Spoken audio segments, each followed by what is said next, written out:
Welcome to our March Lunch and Learn.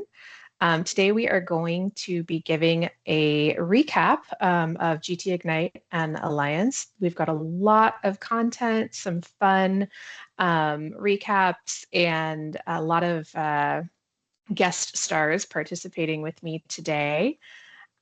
My name's Lauren Escobar. I am a solution architect with Gideon Taylor.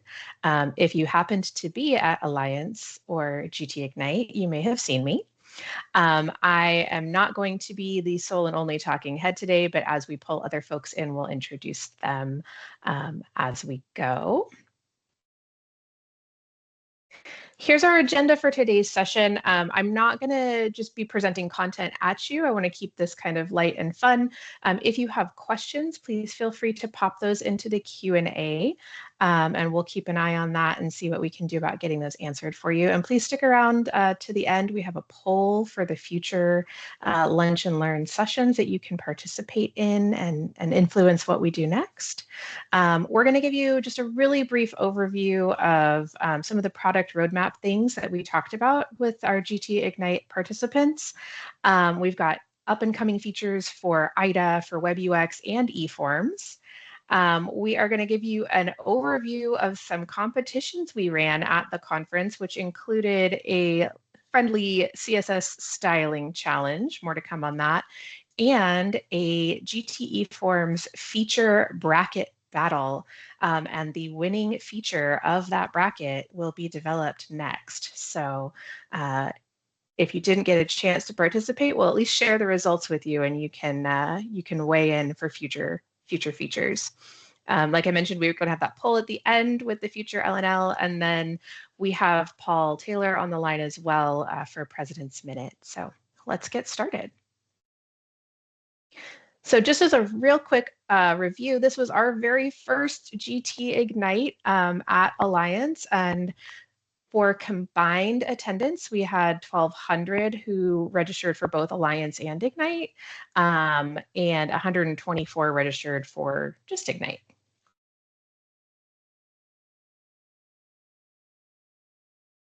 To give you an idea of what went down at the conference, we had 25 Ignite sessions, and 14 of those were customer-led.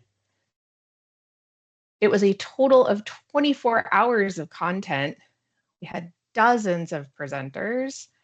And topic-wise, we had a lot of AI, UX, and eForms.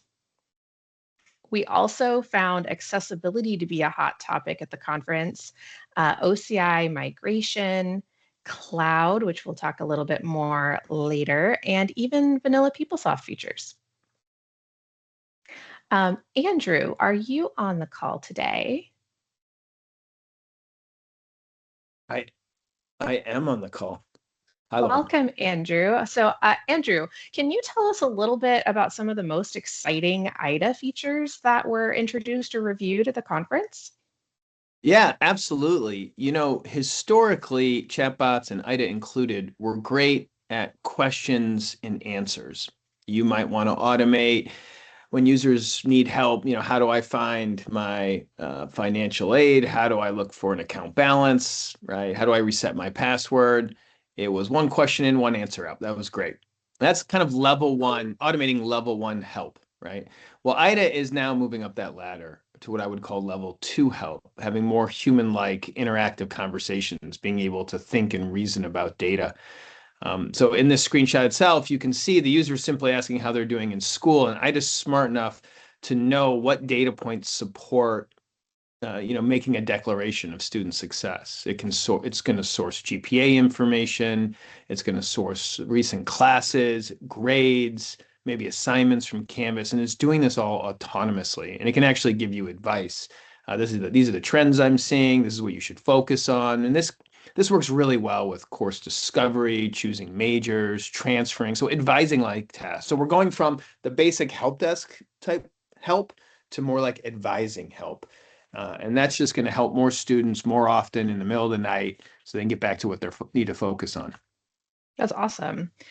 We've got a video here of our IDA functionality interacting with the PeopleSoft page. Do you want to talk a little bit about what's happening here?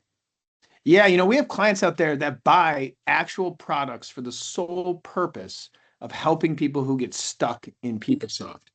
Well, IDA now comes built in with its existing license. You have to buy anything new, something that's called the PeopleSoft Assistant. This allows IDA to understand the PeopleSoft page you're in and give you help, both help from your own policies as an institution, or it can even source help from PeopleBooks. So now anytime a user gets stuck doing something, they're one click away from getting their question answered. They don't have to log a help desk ticket. They don't have to ask a friend. So in this example, we're seeing a transcript request, which contains quite a bit of kind of lingo that students might not understand, right? What does immediate processing actually mean? What is, processing options, grade post date? What does that mean, right? Or I want this transcript's going to be shipped. Okay, well, there's different options. That's great, but how long does the shipping take for each option? What's the cost of each option, right? Many clients would maybe customize to solve these problems. But now the PeopleSoft Assistant, no customization, can handle all of it. You can get this thing set up in a mere moments. That's awesome. I believe we have another video. This demonstration is an integration of an eForm with some AI-powered behavior behind the scenes. You want to tell us a little bit about what's possible using our AI helpers? Yeah, that's right, Lauren. So when you hear the word AI, most people think of conversation bubbles, chat bubbles going back and forth. That's not the only use case for AI. So we call this embedded AI. This is using AI inside PeopleSoft. There's no cloud subscription, right? At least from us. And how do we improve the experience? So expenses is a great one. If you look at an expense report, a user has to fill out about 7 fields before they attach the receipt. You got an expense report with 10 lines and you add in the clicks and the fields, you're at like 100 user interactions for an expense report. No, people hate filling out expense reports. So we said, well, you know what? AI could change all this. Let's flip this on its head. Instead of filling out all the information first, then the receipt, let's do the receipts first. AI will automatically parse all the receipts. It fills out all the information you need, the date, the vendor, the amount, the expense category, all that stuff for you. And now the employee just has to review. So we've taken it from 100 kind of click interaction. We're bringing it down to like 5 clicks just by using AI behind the scenes. The user doesn't even know that's happening. There's no chat bubbles, no prompting, nothing. It's just built in. That's awesome. And I'm a little jealous because I still need to do my expense report for the Alliance conference. I wish that we had this feature for our receipts. That would be awesome. Alrighty, so this is the upcoming IDA release and some highlights about that release. Do you want to tell us a little bit about this and when it's coming? Well, yeah, 2601 is out. We finalize code changes end of this month. So sometime in April, it'll hit the street. Yeah, with IDA, we do quarterly releases. AI moves too fast to do anything else. And so in this release, there's a lot of focus around the new agentic use cases, but with AI, the biggest concern coming from customers today is we want transparency. What is it doing? What is it asking? Do users have control over the privacy of their data? How do I identify where the AI doesn't have the information it needs to get the best outcome? So this release is all about those themes, providing that visibility and accountability in an AI deployment. Awesome. Thank you. Mm-hmm.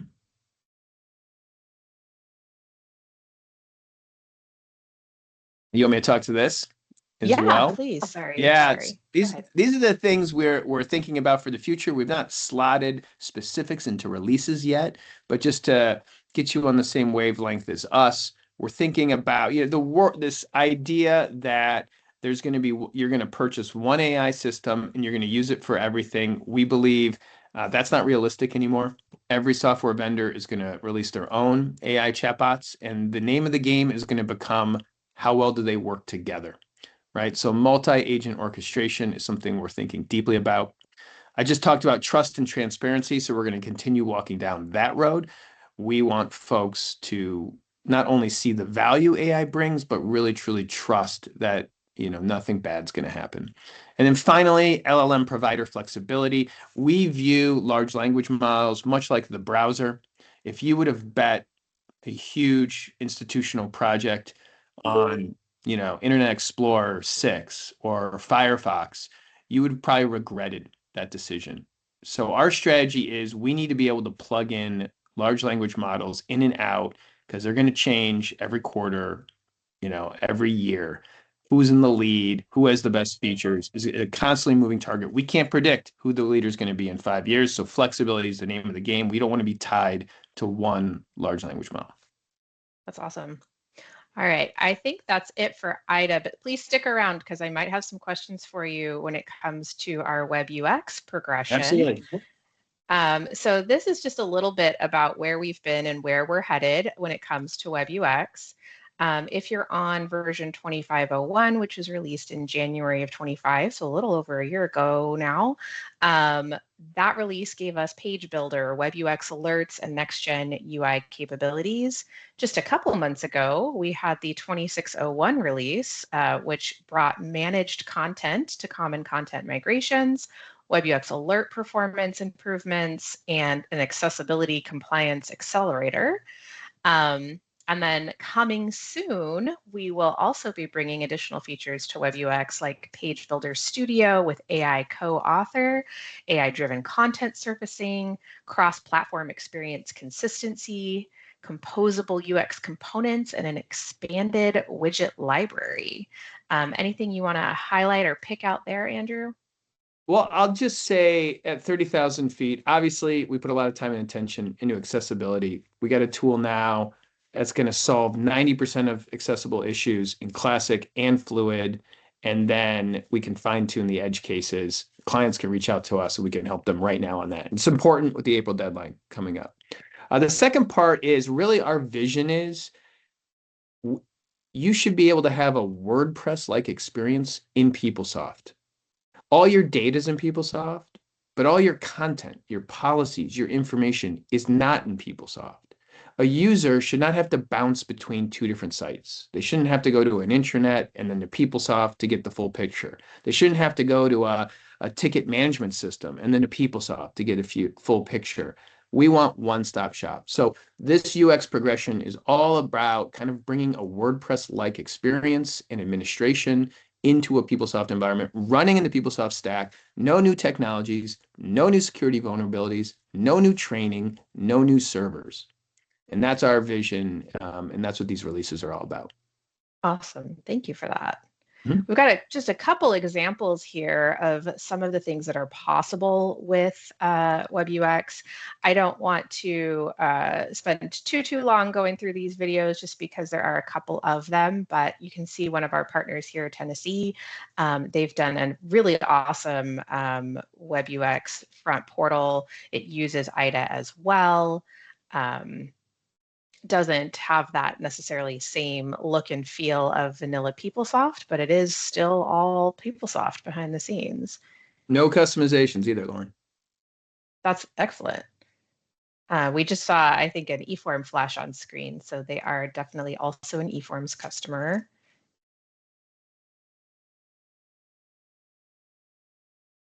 The alerts are pretty cool here.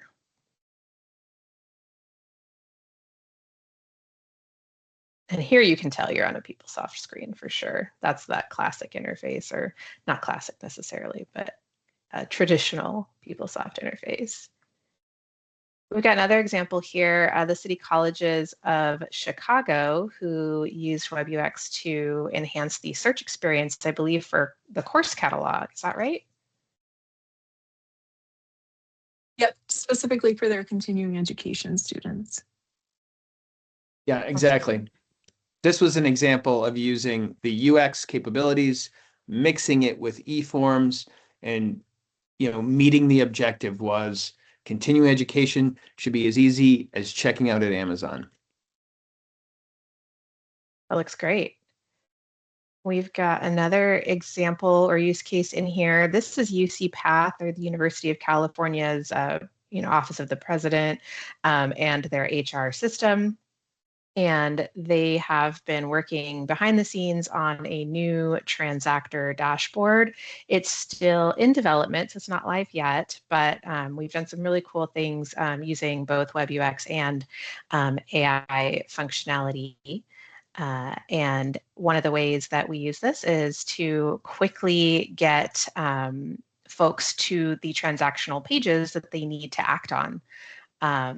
So rather than having to hunt and peck through the navigation menus, it just surfaces all of the daily important information that a user might need to do their job that day.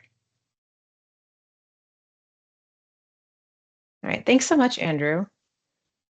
Now we are going to move on and talk a little bit about our eForms framework progression. So if you're an eForms client or you're thinking about it, in recent memory, we have released 3.7, which brought configurable CI, eForms Assistant powered by IDA, and the capability of turning queries into views, which is a really fun bit of technology. Then just in this last November release, which was 3.7.5, we brought out our Redwood styling. So it's an all new style sheet for eForms, as well as a fun all segments and fields page. We'll give you a peek at a couple of these coming up. Bulk eForms processing and enhanced search configuration.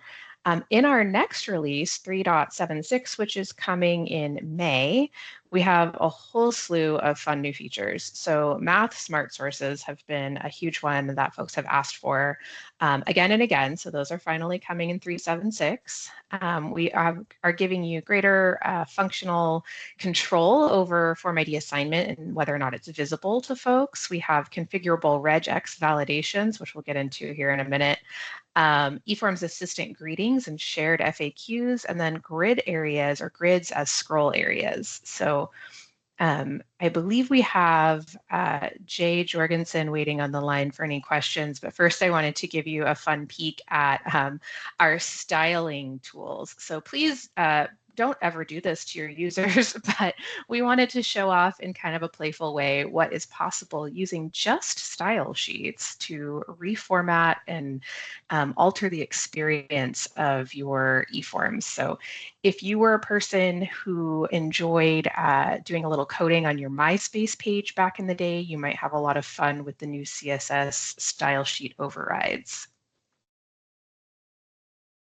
Here's that all segment and field page that I mentioned. If you've ever built a complex form with a lot of pages and a lot of segments, you may have at some point gotten yourself turned around in the form setup tab trying to find a particular field, which segment did you leave that on? Or I might need to act on a few fields that belong to different segments and pages. And so this page gives you kind of a one-stop shopping. You can make a lot of quick changes to your form configuration without jumping in and out of individual segment configuration. So power users, I think, will really like that one. Here is an example of the math smart sources at work. So remember, this is coming in our next release. And a lot of times we need to total things up on a page or, validate that as we're entering dollar amounts, we're getting to the correct total. And so this math smart source tool allows us to do that in a functional way. And you can see there's a few different functions that you can utilize, min, max, sum, etc. And you can also, as you're putting this into your form, make sure that you've got a note that tells you what it does and reminds you of why you created the smart source in the first place. And we've got some on-screen help there as well.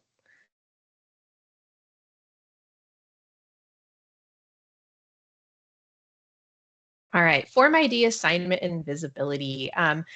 This is something that you haven't had a lot of direct control over in the past, but sometimes we have been asked, can we hide the form ID? Can we make it look different or do something different? And yes, you could do that with styling, but now we even have a function here just on the form setup general tab to hide that form ID header info if it's not something relevant to your end users. Maybe you've got student self-service forms and you want to just make the page as sleek and clean as possible. Now you have the ability to do that.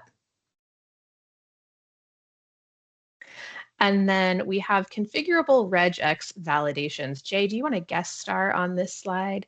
I know you just taught me this the other day. Sure. Yeah, so historically, if you've needed validations on the formatting of a field in eForms, you've had to ask a developer to do that. So maybe you want an email address to actually look like an email address or a phone number to be a phone number. That's no longer the case. With regex validations now, a functional user can define a regular expression string to validate against. Now you can see in the screenshot, the regular expression string looks mean and nasty. Very few people on Earth can just write those from scratch, but AI can do it very easily. So a functional user could definitely say, hey, AI, I need a regular expression string that ensures an email is actually an email format. And then on the left there, you can configure a field in the form to use that format rule. One thing that's very cool is these validations will fire at runtime without having to trigger like the spin in PeopleSoft. So if I'm a user filling out the form, I enter my email address and I do something wrong, it'll just tell me right there without having to see the spinner, which will make for a more rapid, smooth user experience. And then they will revalidate the values when the user navigates away from that page too.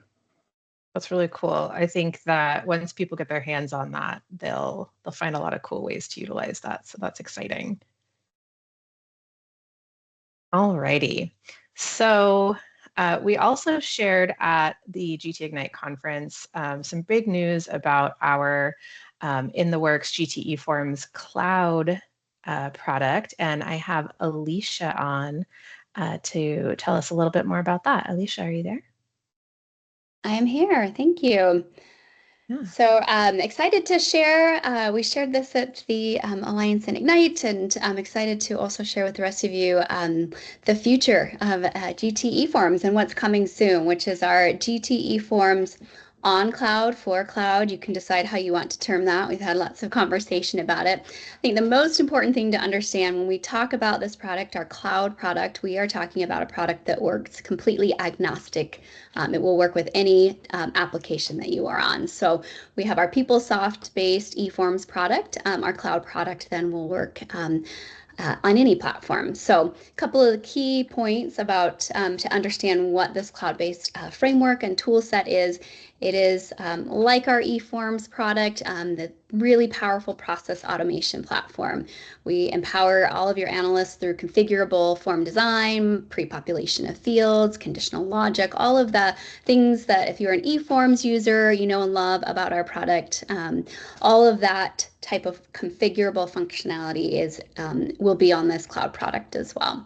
And then the enterprise integration. So this will integrate with any and all of your applications, whether that is Workday, Oracle, SAP, Microsoft. We will have connectors that will be able to access and connect with your systems to either grab data so that you can use that for form population, or if you choose to then also push data back into those systems. So if you are in the boat of or in the camp of, hey, our organization is looking to move off of PeopleSoft, this is the product for you. This is the product that will be independent of any particular application and really give you all of the wonderful, awesome capabilities of cloud with any platform.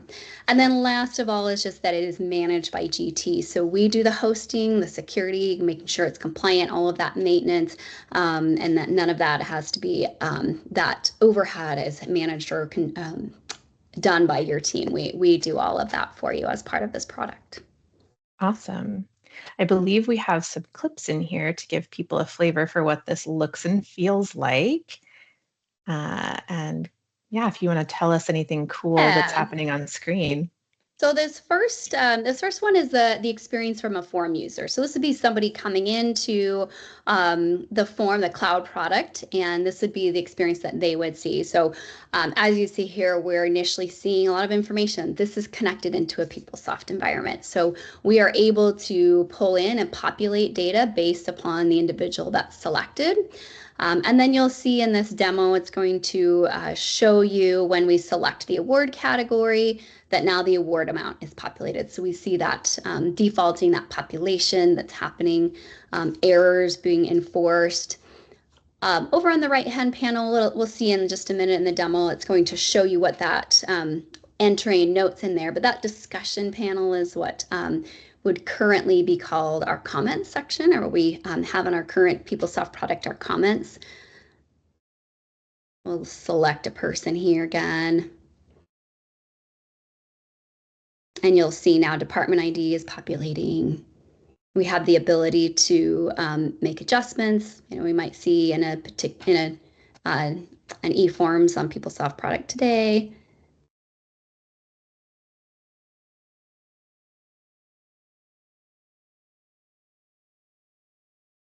And this is just showing you as we're changing award categories, then we're changing what's presented to the end user. And then the ability to move back and forth within the form. So most of this, you know, should look like things you've seen before. If you've taken our training, we always work with our award form. So I'm going to be using that as a basis for demonstrating what that experience looks like to an end user on our cloud product. And here we are entering in a comment.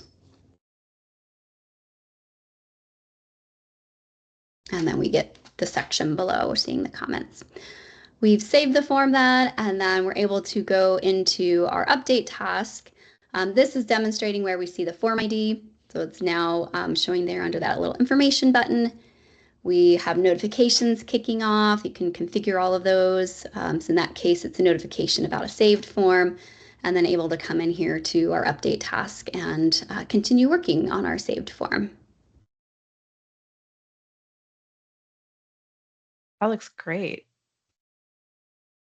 I think we also have a little behind the scenes peek at what it looks like to configure one of these forms. Is that right, Alicia? We do. Yeah. So if you are a form builder, if you're currently involved in configuring and creating forms, this might be of interest to you. So this is giving a little demonstration of what it looks like to build a form in our new cloud product. One of the most exciting things we have is our drag and drop. So you'll notice how quick that was to create a segment. We just pulled that column segment in, dropped it in, gave it a name, relabeled that field, and we can then drag and drop in different field types. So we've dropped in our ID, we dropped in our name. Some of the cool things that are available in our cloud product is that ease of sliding and resizing our fields. So you'll notice as we're dropping fields in, then we're quickly able to just slide and resize. We're also able to get in multiple column width here. So you can see in the, with city, state, zip, you get 3 across, and just very quick, very easy approach to building and creating your forms. That looks really cool. I can't wait to get my hands on it.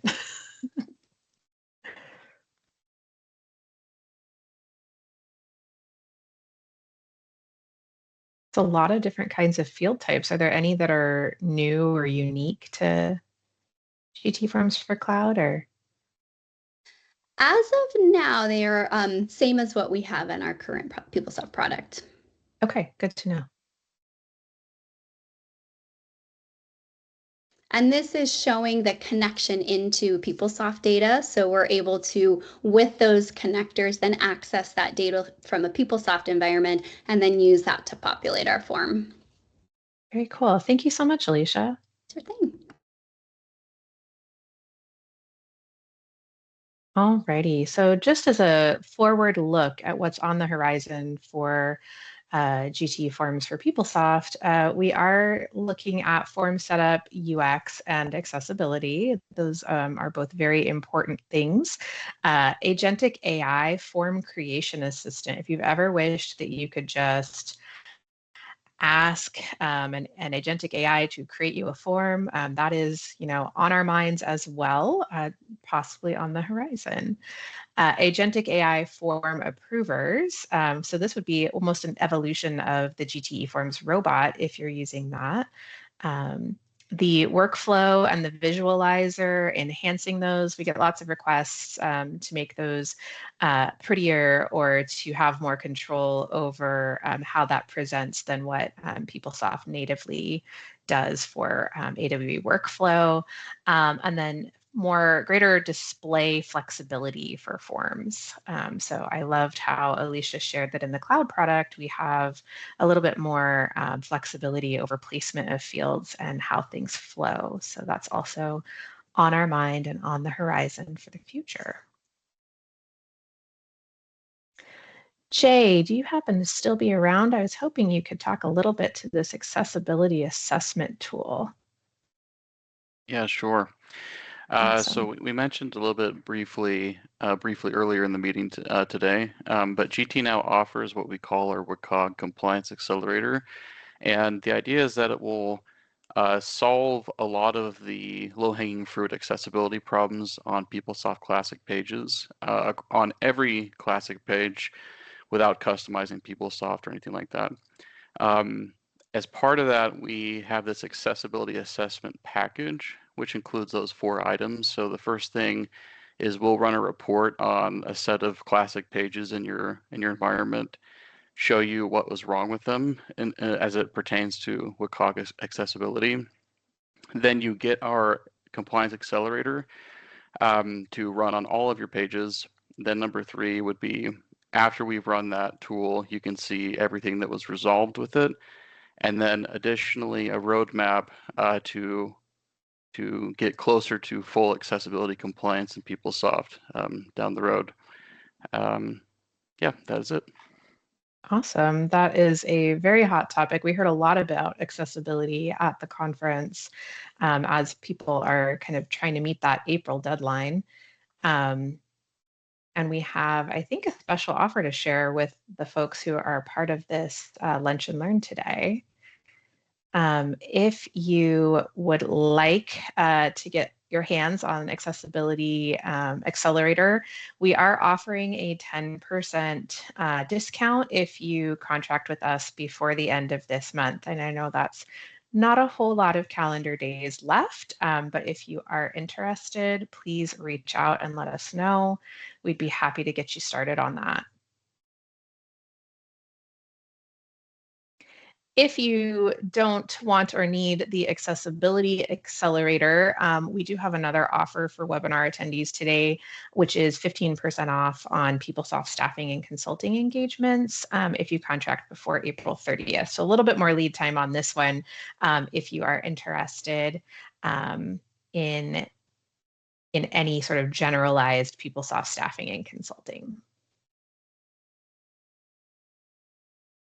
All right, so a little bit of the fun that we had at Ignite. I think you can probably tell that we like to keep things interesting and engaging and be a little playful with our clients. And so we had a CSS eForm challenge that we did. Here's some photos of the people in the room where we asked our teams of participants to style an eForm in the theme or spirit of a Disney villain, because of course we were in Orlando, we had to do a little shout out to Disney. And so I'm just going to play this video for you quickly to see what our participants were able to do. Keep in mind, this was like a 40-minute session. It was very short. And so let's take a look and see what our teams did. So Team Ursula, I really liked the bubbles that they brought into this page, as well as just the overall vibe and theme. The pointer as a tentacle was a pretty clever, creative choice. We also had Team Cruella. They went with very like red, white, and black theme here. I think all of our participants made use of like a chat AI tool to help them out with CSS. Obviously, given more time, you can certainly do it by hand, but given the amount of time we had, we definitely had some shortcuts. And then this team went a little rogue. I think they were supposed to be channeling Team Maleficent, and instead, I think they channeled a little bit of Lisa Frank and or 90s internet culture.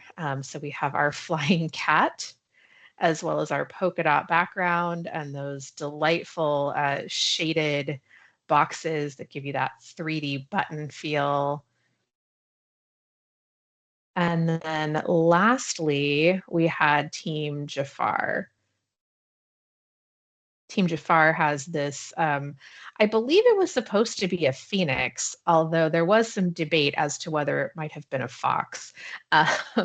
And they've got some animation there in the background, some fun colors here. They all worked from the exact same eForm. I'm seeing some accessibility issues, though, in this form. There's definitely not enough contrast in some of these fields. But fortunately for them, that was not one of the grading criteria in the rubric. And ultimately, Team Jafar took home the gold.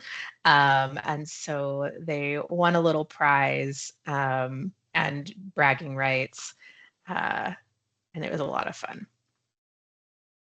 We also had another game that we played all throughout the length of the conference, which is our bracket battle to determine what our up and coming eForm tool or solution might be. So we started in the quarterfinals on Sunday with all of the features you see here on the screen: form type clone utility, push notification integration, admin tool row level security, on and on. And after the first round of voting, here's where we were. So form type clone utility moved forward, as did the automated translate value smart source generation, next in list functionality, and enhanced augmented routing integration. You can see here the votes weren't entirely too close in this round of voting. But on Monday in our semifinals, here's how things turned out. Things were pretty close here. The form type clone utility and next in list functionality moved forward. And this was a heated battle. I believe it came down to a single point. And drum roll, please, the winner of our bracket battle is next in list functionality. So Jay is excited to get started on building this functionality out. And the idea here is that as you are working through your forms, you will have this next in list button or option to move forward in your search list without having to schlep back to the search page or rerun your search. And so we're very excited and appreciate all of the participation in the bracket battle. If you happen to see a feature on that list that you are very sad did not make it into the winning position, it's great for you to let us know that. We are always listening and taking feedback, and it really does influence what features come out next. So feel free to advocate and campaign on behalf of your favorite feature. All right, and now I'm going to open a poll for us, as I promised at the beginning of our Lunch and Learn session. See if this works. These are some of the concepts that and sessions that we shared at GT Ignite. You may be interested in more than one, and that's totally fine. The poll should be on screen now and give you the opportunity to sort of rank your preferences for what should be a future Lunch and Learn. We have a whole session on GT eForms for cloud. We have a whole session on just the GT product roadmap that goes a lot more in depth into where we are and where we are going. We did our CSS styling lab, which I think could really be a fun lunch and learn if we got interactive with it. We had our Beyond the Hype session about enterprise AI investment. A big topic, again, like we've already covered, was accessibility in PeopleSoft at the conference. Lots of people talking about it, lots of questions, lots of solutions. So we have a session for that. If you were at Ignite or Alliance, you may have noticed the Power Up with Low Code, No Code PeopleSoft configuration session was very popular. So that is an option as well for you to vote for that to be a future Lunch and Learn. And we also have navigating Oracle's AI update for PeopleSoft and beyond functionality, focusing on user experience. So hopefully I've talked long enough that you got a chance to kind of drag those around and rank them for us. See, yeah, I see some results coming in. Awesome. Accessibility looks like it is the hot topic amongst you all, followed up by the low code, no code. All right. So hopefully you got your vote in. If not, feel free to shout out at us after the session and we can take your votes into consideration.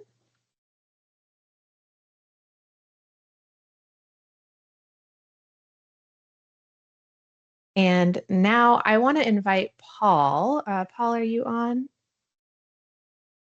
Invite Paul to do just a little President's Minute, tell you about our inaugural GT Ignite, what we learned, what we hope for the future, and any other wisdom you might want to impart upon us, Paul. Sure, thank you. First I'll mention that you'll see that picture on stage with the table and the man gesturing. That was a minute to win it little break in the Alliance keynote, and I was invited to compete in seeing how many little cutie oranges we could peel in a minute. I just want to report, although I did win, I wasn't satisfied with my business process approach for that particular event. So I ordered some more cutie oranges and tried out a new approach. If you just on stage, I was pinching and pinching the peel to get it started, and it was pretty good to get it opened, but still too much time going around. So stick your thumb all the way through, tear it in half, then invert each side, knock the fruit off, and you're done. So if you ever get a chance to try that competition again, as I'm sure I never will, you can give that business process approach a try.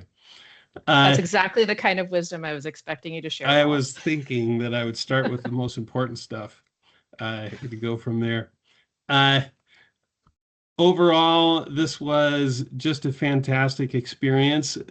We've had a number of events in the past and conferences and events at conferences that have just felt really impressive and really meaningful, especially times of connection with our customer community.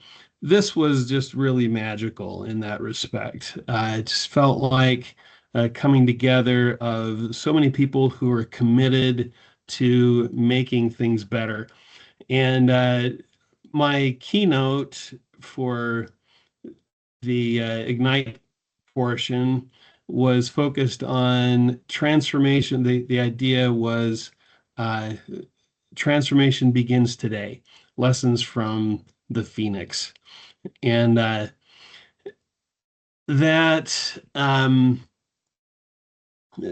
kind of to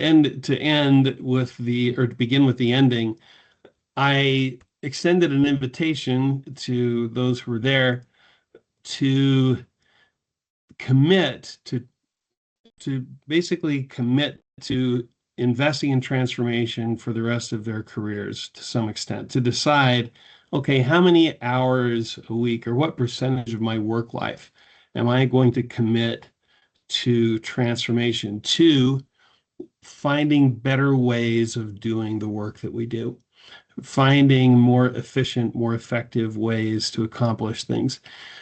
That is, it's a skill. Yes, it's an undertaking. It can be a way of life. And I feel like our user base is that you, our customers, and those who are curious about GT are among those who are really focused on, well, how do I make things better? Because that's really what GT is about. It's what our tools and our projects and our philosophy is about, is, well, how do we improve things in a drastic way? And how do we make use of the tools that we have and the words that we have to be persuasive, to change the way that we work? And I feel like the GT Ignite conference really brought together many, many like-minded individuals. There were so many great sessions shared by our customers, great session content from our GT team.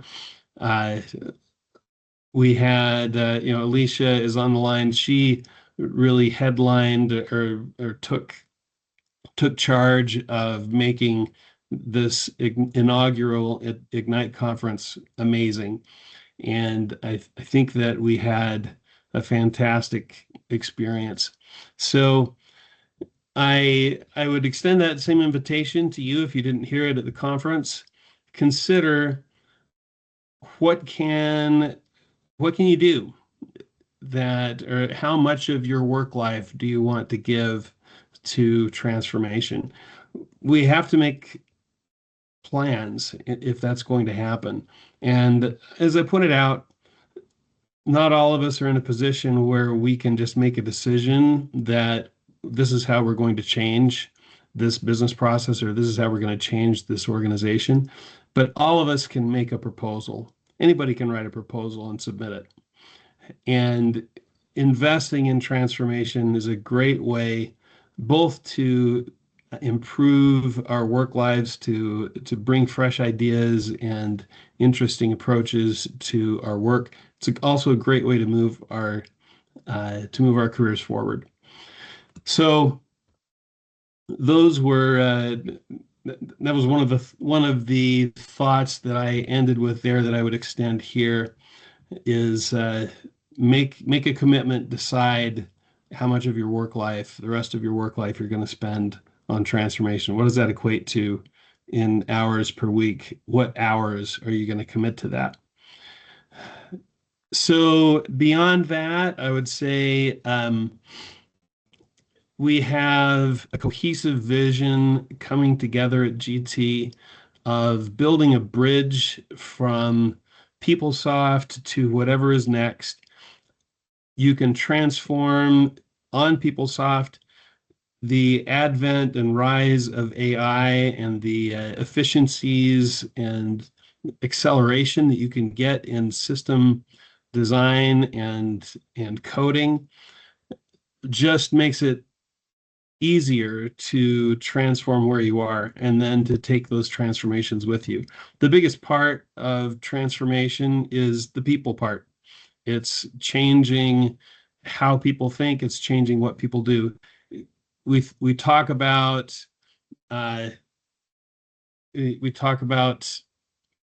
putting new processes into place. And why is it sometimes so hard? Well, it's so hard because we're trying to change how thousands of people do their job every day. And that is going to take some effort, some persuasion, and change management. And it's worth it, though. So the fact that it's hard, the fact that it takes longer than it seems like it should, that just means that you're lifting more weight than you thought, and you're making a bigger difference than you anticipated.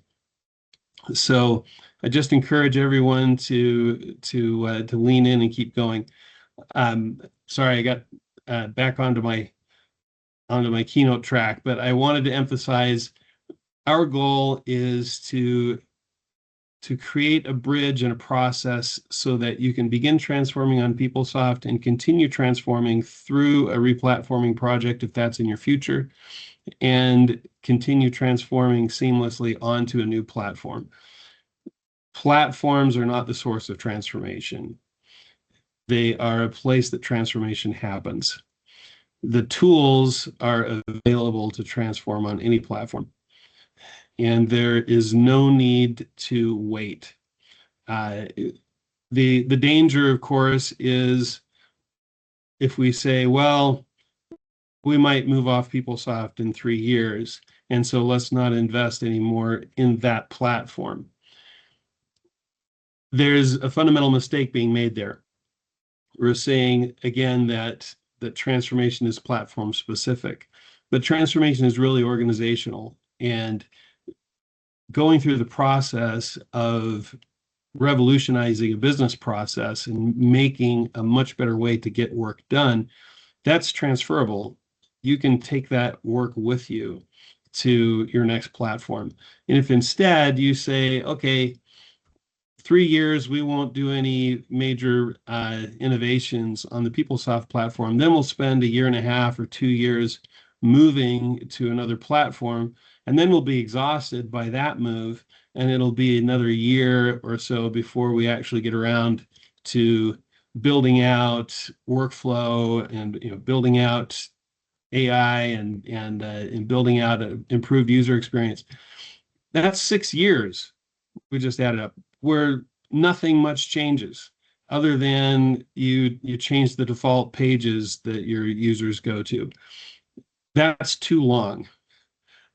We need to constantly be improving and helping our organizations to build a culture of ongoing innovation, where we say the biggest change that we can make for good for our organizations as technologists is to help our organizations be able to adopt new technological innovations more quickly and with less pain and less fear and with more confidence and with better processes for change. So that's what I would encourage. I think that GT Ignite really had some great messages to help all of us move that direction. I was inspired by what you're doing as our customers. I was inspired by what our team is doing and the offerings that are being brought to the table. I hope that inspiration will continue to flow in everyone's minds, and that it'll help point us toward priorities and decisions that will make work life better for all of our organizations. That felt like a period, so that's me done. You're on mute there, Lauren. Sorry. Thank you, Paul.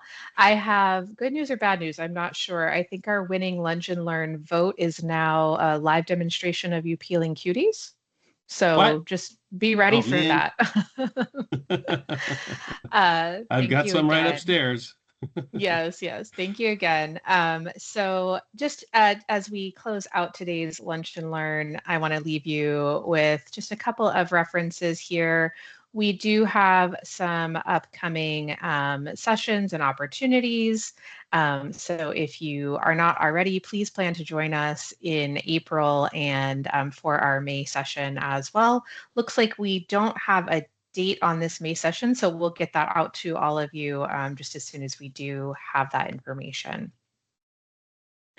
We have some upcoming training opportunities. There's a QR code on the screen that you can scan.